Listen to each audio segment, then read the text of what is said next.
First contact with Joshua Put.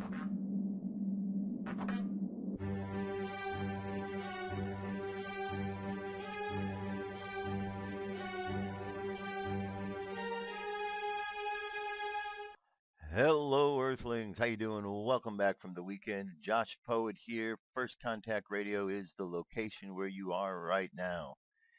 The date for today is the 23rd of October. It is the first month, or the new month, and the Jewish calendar of Cheshvan is the third day of Cheshvan. We can see right here. 3 Cheshvan, 23 of October. The 23rd of October is significant in that today, as we can see here, the sun sign has moved into Scorpio. 0 degree Scorpio. Our moon sign is currently at Sagittarius. Let's take a look at what those are. Sun sign. This is what we're going to be dealing with over the course of the next month. Scorpio. Scorpio is tarot card death, number 13. Now at first this looks quite ominous when you see this, because you think this is something very bad. This is someone died. But this card is all about emotions. Okay, the element associated with is the element of water. This is not a physical element. This is water.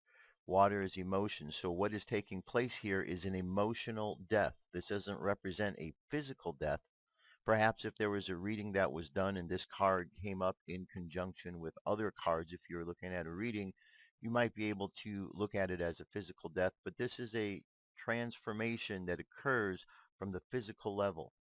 And all of the imagery around here supports all of this. The red color of Mars, which is the planet associated with Scorpio, is all about passion, aggression, energy. It's that life force spirit energy that's put forth that has an opportunity, a potential to become something else. We see the seed idea up here, that through this life force potential, a new seed can grow, is an opportunity is made available. Okay, and so everything we see about this is new growth, new opportunities. It's the number 13. If you look at the number 13 and all that we know about it, it's as if the secrets of the universe are hidden behind the number 13, which we are then told is a number we shouldn't look at. We're supposed to be superstitious, and therefore we don't look at it. So it's a great way to hide the information. Hide it in a place people are told not to look. Now currently our moon sign is in Sagittarius, which is the tarot card of temperance. Temperance is all about balance. Okay, we see one foot on the land, one on the water down here. Water, emotions, the watery realm with the physical realm, the physical world. So we're stepping into both worlds. Okay, the higher self is what this angel represents, and it teaches us that in life we have to temper all of the opposites of life. This card is a card that balances out the false and preconceived ideas that come along our way. So by balancing them out, those preconceived ideas, by understanding them from a truthful perspective, we can now make better decisions. And therefore, this card has to do with higher education, higher learning, philosophy, truthfulness, because it's reaching to the higher ideals, the angel aspect of who we are, those higher ideals, as opposed to what we are dealing with here physically on the earth. Okay, so there you go. That is what we're dealing with today. Thought I'd also throw up here this information from Boda, Builders of the Adytum. This is all about Scorpio, since we're going to be looking at this for the next month. Behind the fearsome and forbidding aspect of this key lies a world of inspired meaning. In the first place, the scene is not sunset, as you might suppose, but sunrise. The card does not represent the end, but the real meaning of death, which is change, motion, transformation. Death is but the gateway to the larger life and reality. It is the power represented by this key that transforms our consciousness and releases it from the trammels and limitations that now hamper its free expression. The significance of this key is profound when you realize that all of our knowledge of life rests upon its continual motion and change, disintegration for the release of energy. The skeleton is the conventional figure of death, his scythe, that of steel, referring to the planet Mars. It is crescent-shaped, indicating a relation between this card and key 2, The handle is shaped like the letter T, which stands for taw. The three hands, two active and one passive, represent works. Severed foot represents the end of the Piscean age as the rising sun does to the beginning of the Aquarian age. The man's head symbolizes wisdom, the woman's understanding. The white rose, same as that carried by the fool in key 0. So the imagery, the symbology of this is much different than what we think of the traditional idea of death. So the link's available. You'll be able to check this out, and over the course of this next month, because we just entered Scorpio, refer back to this. Refer back to this information so you can get a deeper understanding. Because the idea of moving through these field of energies that we are able to understand through astrological or Kabbalistic or tarot interpretations, all of this ability to look in this and understand this is helpful for us moving along in this thing called life. So the better we understand, the more we are able to evolve. And we are all here for lessons of evolving. I believe every day that I'm here that this is a classroom and we're all part of it. We're all learning, we're all teaching, we're all growing together. Okay, so there you go. That's what we've got to start things off here. So let's move forward now into catching up with some of the news that is taking place. When we last left last week, we were dealing with several different issues. These issues are all still on the table and being looked at. One of these issues was the Uranium-1 scandal that is now starting to unfold. Uranium-1 is a scandal where basically, while Hillary Clinton was in the State Department, 20% of our uranium was sold to the Russians. Okay, there is many people involved in this, from higher ups like Obama to those involved in the intelligence state like Mueller and Comey and Rosenstein, all the same characters that are involved with accusing President Trump of corruption. Well, they themselves are actually the ones involved with the corruption. And the more we find out about them, the more corrupt we find out they are. This article here talks about information that just being released on Friday and through the weekend about this spy that was getting close to Hillary's. FBI watched and acted as spy moved closer to Hillary. As Hillary Clinton was beginning her job as President Obama's chief diplomat, federal agents observed as multiple arms of Vladimir Putin's machine unleashed an influence campaign designed to win access to the new Secretary of State, her husband Bill Clinton, and members of their inner circle, according to interviews and once sealed FBI records. Some of the activities FBI agents gathered evidence about in 2009 and 2010 were covert and illegal. A female Russian spy posing as an American accountant, for instance, used a false identity to burrow her way into the employ of a major Democratic donor in hopes of gaining intelligence on Hillary Clinton's department. Records show the spy was arrested and deported as she moved closer to getting inside the Secretary's departments, agents said. Other activities were perfectly legal and sitting in plain view, such as when a subsidiary of Russian state-controlled nuclear energy company hired a Washington firm to lobby the Obama administration. At the time it was hired, the firm was providing hundreds of thousands of dollars a year in pro bono support to Bill Clinton's global charitable initiative, and it legally helped the Russian company secure federal decisions that led to billions in new U.S. commercial nuclear business, records show. Agents were surprised by the timing and the size of a $500,000 check that Kremlin-linked bank provided Bill Clinton with for a single speech in the summer of 2010. The payday came just weeks after Hillary Clinton helped arrange for Americans executives to travel to Moscow to support Putin's efforts to build his own company's version of Silicon Valley, agents say. There's no evidence in any of the public records that the FBI believed that the Clintons or anyone close to them did anything illegal, but there's definitive evidence that Russians were seeking their influence with a specific eye on the State Department. There's not one shred of doubt that the evidence that we had that the Russians set their sights on Hillary Clinton's circle because she was the quarterback of the Obama-Russian reset strategy and the assumed successor to Obama as president, said a source familiar with the FBI's evidence at the time, speaking only on condition of anonymity because he was not authorized to speak to the news media. The source pointed to an October 2009 communication intercepted by the FBI in which Russian handlers instructed two of their spies specifically to gather non-public information to the State Department. Send more info on current international affairs, vital for our highlights U.S. approach. Part of the message to spies read, using the country's first initial to refer to Russia. Try to single out tidbits unknown publicly but revealed by sources closer to State Department government major think tanks. Clintons, by the time, had set up several new vehicles that included a multi-million-dollar speech-making business, the Family Foundation, and a global charitable initiative, all of which proved attractive to the Russians as Hillary Clinton took over state. Figliuzzi supervised the post-arrest. In the end, some of this just comes down to what it always does in Washington: donations, lobbying, contracts, and influence, even for Russia, says Frank Figliuzzi, the former FBI Assistant Director for Counterintelligence. Figliuzzi supervised the post-arrest declassification and release of records from a 10-year operation that unmasked a major Russian spy ring in 2010.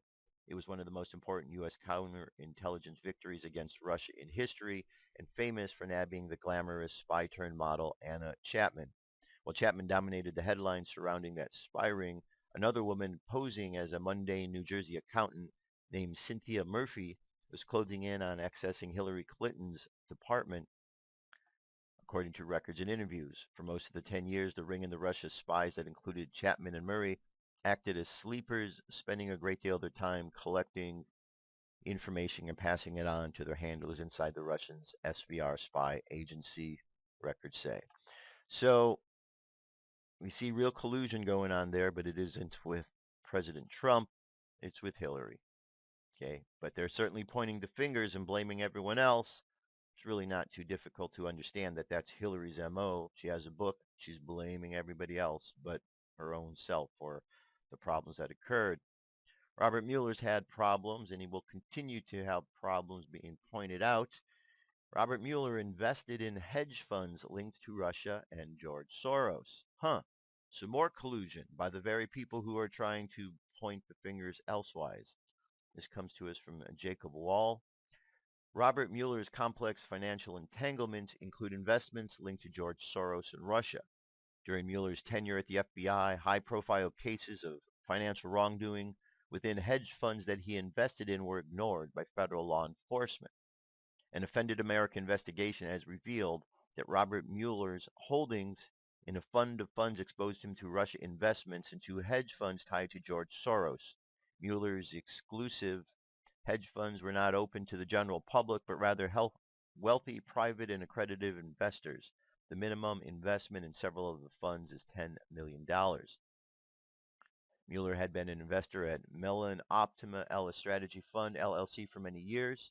According to his financial disclosures, the fund consists of holdings of other hedge funds in a structure commonly referred to as funds of funds.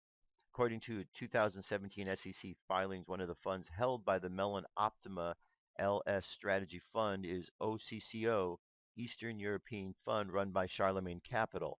The fund released a performance overview August 31st that said August was a relatively quiet month for the markets and a strong one for the portfolio. The NAV gained 142 BPS over the month. Russia was again the main driver with supportive contributions from other markets. The OCCO Eastern European Fund also stated in late August that our single largest position at 10% total gross exposure is the 5% long position in Novatech paired with the crash neutral short position in Gazprom. This means that the fund is betting against Russia's state-owned natural gas company Gazprom, while going along Gazprom's main competitor Novatech, which is the largest non-state natural gas company in Russia. According to Charlemagne Capital, the OCCO Eastern European Fund is based in the Cayman Islands and has a net long position in the Russian markets. This means that Robert Mueller gains financially if the Russian market does well. Okay, if we, let's see. Okay, we have the connection ties to here. In 2013, Mueller was invested with a fund of funds called Mellon Optima. Mellon Optima invested a portion of its funds in Karch Capital, a fund managed by Michael Karch, who worked for Soros Fund Management before leaving the firm in 2000, according to Reuters. We go down here, we see a gentleman associated with Mueller. here pictured with Alex Soros. So the connections are there. And of course, we have the Uranium One issues, which we know are problematic. And yet, and also involving Mueller, Mueller now investigated Democratic lobbyist Tony Podesta.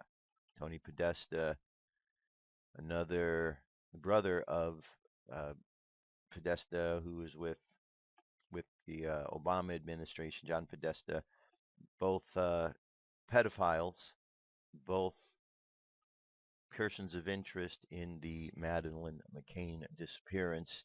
And now it looks like they're finally being looked at. Tony Podesta and the Podesta Group are now the subjects of a federal investigation being led by Special Counsel Robert Mueller. Three sources with knowledge of the matter told NBC News. The probe of Podesta and his Democratic-leaning lobbying firm grew out of Mueller's inquiry into the finances of former Trump campaign manager Paul Manafort. According to sources, a special counsel, Mueller has been tasked with investigating possible collusion between Trump campaign and Russia. Okay, so a lot to the article here. Just want you to be aware that investigations are happening, more taking place behind the scenes than is being reported. All right, here's a trailer. I'm going to leave this for you so you can watch this on your own. It's a trailer called Open Secret. This Open Secret trailer is for a movie that deals with the Hollywood pedophile problem. It's a big problem. As you watch the movie and as you watch the trailer, rather, you'll understand a small glimpse of what is going on in Hollywood, the big, big problem, and how the real victims are the children. So while people are sitting at home watching these movies, which they think are so wonderful, and they have these children in these movies, what they don't know behind the scenes is many of these children are abused. Many of these children are being treated so badly, but the person at home watching doesn't know because it is a secret. And this trailer points it out, an open secret that is known and hopefully will come to light. Now, over the course of the weekend, there were some incidents that occurred. Corey Feldman, as you know, who's first spoke about the pedophilia issue, he's being encouraged to come forward with the names that he has.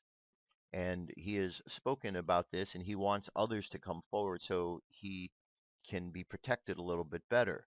Well, over the course of the weekend, apparently he had put out a pep call to others to speak up, to encourage others to speak up who know what's going on. And then he got arrested in Louisiana, I believe it was, for possession of marijuana. So it seems like somewhat of a setup. The guy says, look into the pedophile thing, come forward, and then he gets in trouble. Seems like it's a big setup trying to keep the lid on this problem. So check that trailer out and go from there. Now, this is an issue I know that we're all concerned about, the nuclear issue with North Korea and any place else where nuclear might be a possibility, like Iran. Exclusive U.S. preparing to put nuclear bombers back on 24-hour alert. This comes to us from defense1.com.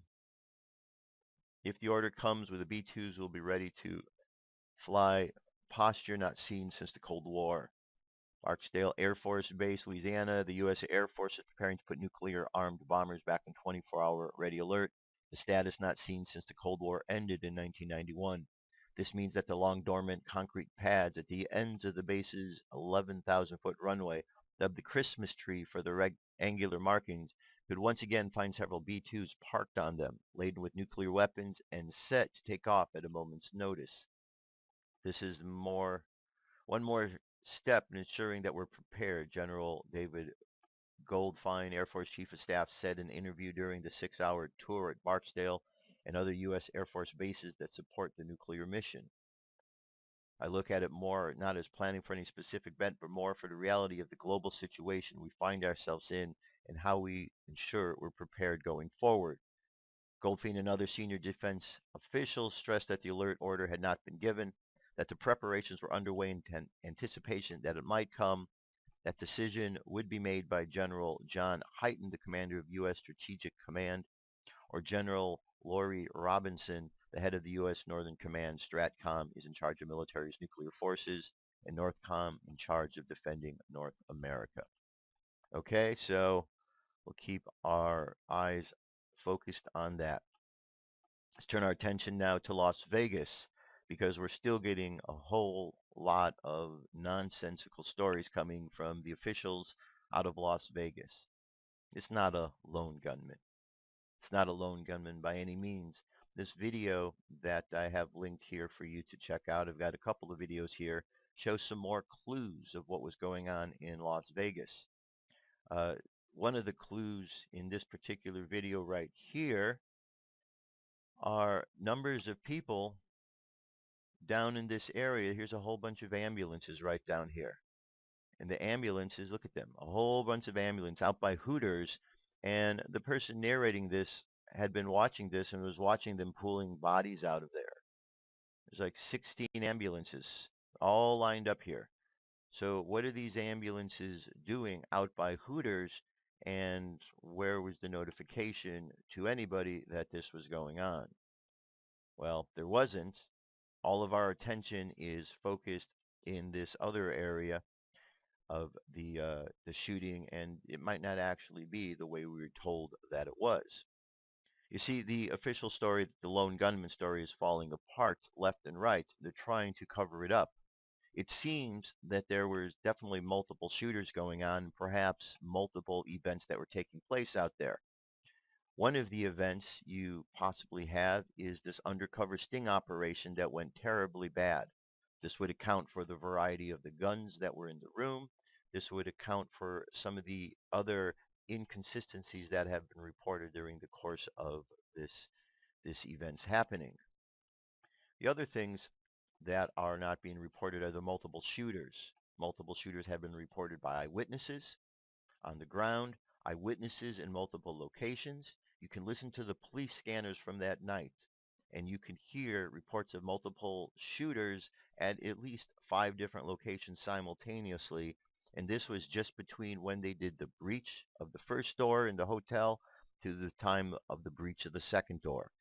I was listening to it. There were 5 different hotels that had reports, in addition to another one that had a suspicious package. So something more is going on. Now what we have in this video here is evidence that shows, and you could see right up here, look what this is. This is a helicopter. Okay, and as you're watching the helicopter, you're actually seeing, oh, there's the helicopter right here. You're actually seeing, it's this thing. You can see the shots coming from it. There is a helicopter up there, and it is shooting. Okay, so question is, what is that helicopter shooting at? Was that the helicopter that was shooting at the crowd? Or was the crowd of people there part of something more? Was there an event that was taking place out there that was a drill? Because it seems that there was something bigger. If you recall the video of the people who got in the taxi cab, do you recall when they got in, they were panicked, and one girl kept saying over and over, thousands of people are dead, thousands of people are dead. You remember that? She was saying something that I'm guessing was a line that she was given, that they were told to say because this was a drill to help others.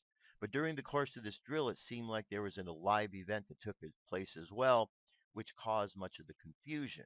Now, this is not uncommon because this has happened multiple times. There'd be a drill planned, and then it goes live, and then people are confused. This helicopter footage here also, and you can go and follow the links over at YouTube, and you'll find more footage, and you'll find links of companies out there in the Las Vegas area that provide shooting from helicopter opportunities. They provide this type of thing. So there is so much more to meets the eye. There's also the story of the black ops that were out there, perhaps Blackwater, helping to extract somebody. Whatever the case was, you just saw footage that allegedly are people being taken out of Hooters in ambulances, okay? But Hooters wasn't where the shooting was directed. It wasn't what we're told. We don't know anything about the shooting in Bellagio, but there's reports of it. We don't know anything about the shooting over at Tropicana and the injuries there, yet there have been reports about that. We keep hearing the lone gunman, and of course, the one person who supposedly had contact with this person, well, he only went on the Ellen DeGeneres show to tell his story and won't be repeating that anymore. Maybe because it's not the same person. Maybe because when the internet has done analysis of this individual, you find out that it's not the same. Measurements taken between the pupils don't match. Measurements taken between, the nose and the top of the lip and the different facial features from one of the persons to the next don't match. The other thing that doesn't match is one picture he's wearing glasses, another he doesn't. Well, as a person who's wearing glasses, I know that if you wear glasses, normally you wear them when you take a photograph. And if you're wearing glasses, usually you have them on, unless of course contacts, which is a possibility. But when you see the picture and he's got no glasses, and he goes on the Ellen show and he's got no glasses, the question is, where's the glasses? Why did he have them on in the picture? Did he need them? And all of a sudden he doesn't need them now? Because it's a good question. One of the clues that should be asked indeed. Now, with all of this going on, all of the lies, all of the deceit that's taking place, how do we find our place within this? With all of the things falling apart and things rebuilding, what do we do?